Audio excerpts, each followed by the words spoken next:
வணக்கம் பக்தர்களே, நீங்கள் பார்த்து கொண்டிருப்பது பாலாம்பிகை உடனுரை முகலீஸ்வரர் திருக்கோயிலில் நடைபெற்ற பிரதோஷ வழிபாடு ஆரத்தி.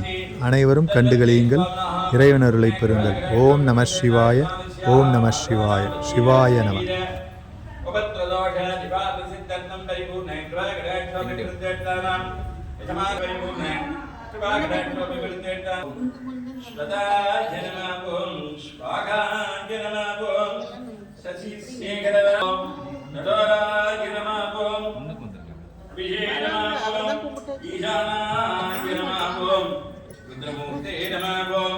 मंत्रमूर्ते नमः, वेदमूर्ते नमः.